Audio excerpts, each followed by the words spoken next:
2026年度現金分享計劃發放標準為：符合條件嘅澳門永久性居民可獲發放1萬澳門元，非永久性居民可獲發放6000澳門元。受惠人需同時符合身份條件及在澳條件。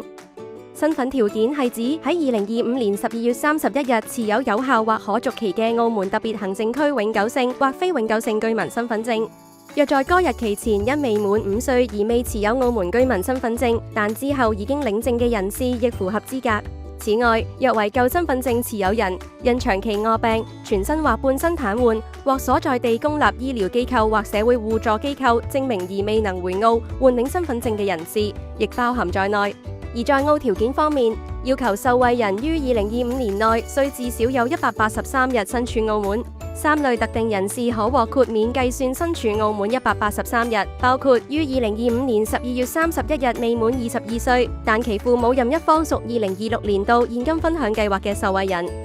於2025年12月31日仍領取殘疾金嘅人士，或於2025年12月31日仍領取殘疾津貼嘅人士。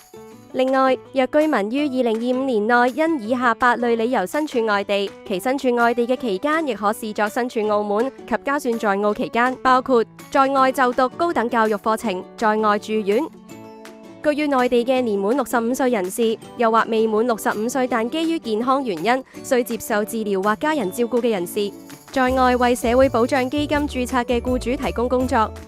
因需負擔在澳或橫琴合作區家庭嘅主要生活費而在外工作、履行公務、為澳門特別行政區服務而擔任職務或履行其他公務，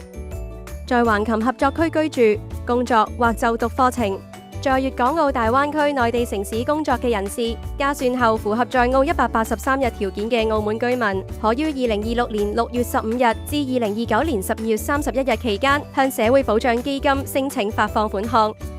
由6月15日上午9時起，澳門居民可透過一戶通或現金分享計劃網頁查詢自己嘅受惠資格。7月1日起，特區政府將透過銀行轉賬或郵寄或線支票2種方式，有序向已符合條件嘅居民發放2026年度現金分享計劃款項。查詢可致電熱線28225000或於辦公時間內往以下各服務中心，包括政府綜合服務中心、離島政府綜合服務中心、市政處綜合服務中心、中區市民服務中心或離島區市民服務中心石排灣分站。